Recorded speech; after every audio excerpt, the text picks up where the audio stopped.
তো Covid protocol যেগুলো আছে সেগুলো সমস্ত কিছু আমরা যেমন স্যানিটাইজেশন, মাস্ক, আর আমাদের সমস্ত স্টাফ ডাবল ভ্যাকসিনেটেড, সবাই আমরা ডাবল ভ্যাকসিনেটেড হয়ে কাজ করছি, যাতে মানুষ যারা এখানে আসেন তারা যাতে সেই জিনিসটা আমরা সমস্ত কিছু যা সরকার নীতি নির্দেশ মেনে দিয়েছেন সেগুলো আমরা ফলো করছি।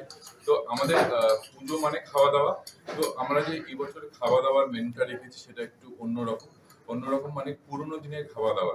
যেমন 1908 সালে প্রজ্ঞা সুন্দরী দেবী বলে একজন ছিলেন, তিনি রবীন্দ্রনাথ ঠাকুরের ভাইজি। উনি কিছু রেসিপি লিখেছিলেন সমস্ত দেশ বিদেশ ঘুরে। তিনি পশ্চিমবঙ্গে এসে ওনার স্টাইলে খাবারগুলো বানিয়ে একটা দুটো রেসিপি বুক তৈরি করেছিলেন, নিরামিষ এবং আমিষ খাবার বলে। তো সেই রেসিপি বুকের কিছু মেনু আমরা নিয়ে সেই মেনুগুলোর উপর আমরা একটু রিসার্চ করে একটু নতুনত্ব কিছু তুলে ধরার মানুষের কাছে চেষ্টা করি, যাতে আর একটু নতুন আইটেম। তার মধ্যে কিছু স্পেশাল আইটেম হচ্ছে চিড়ে চ্যাপ্টা চিংড়ি, ভেটকি সালমি, তারপরে হচ্ছে বাগানে মশলা মুরগি বাদাম পেঁয়াজি, এগুলো তো আমাদের স্টার্টারে রয়েছে। এছাড়াও আমাদের মেইন কোর্সে কিছু আইটেম রয়েছে, যেমন হচ্ছে আমসত্ত্ব কাঁচা লঙ্কার পোলাও। তারপরে আমাদের দুটো থালি রয়েছে, থালির মধ্যে সমস্ত রকম স্টার্টার্স পাবেন, প্লাস আপনি কিছু ডেজার্টও পাবেন। ডেজার্ট খুব ইনোভেটিভ ডেজার্ট আছে, যেমন হচ্ছে খিচুড়ের পায়েস, এবং আরেকটা আইটেম আছে সেটা হচ্ছে যেমন তেমন, তার মধ্যে থাকে হচ্ছে রসগোল্লা এবং পান্তুয়ার কাস্টার্ড। সব মিলিয়ে মানুষের কাছে আমরা যেটাই মানে মানুষের কাছে যেটা আমরা বলতে চাই যে পুরোনো দিনের হারিয়ে যাওয়া খাবারগুলো তো আমরা হারিয়ে যাচ্ছে, সেটাকে আমরা নতুন ভাবে মানুষের কাছে নতুন রূপে প্রেজেন্ট করতে চাইছি। এটাই আমাদের প্রচেষ্টা। দেখুন, মা ঠাকুমাদের রান্নার স্বাদ তো ডেফিনেটলি পাওয়া যাবে, কারণ যেহেতু এটা 1908 সালের কথা আমি বলছি।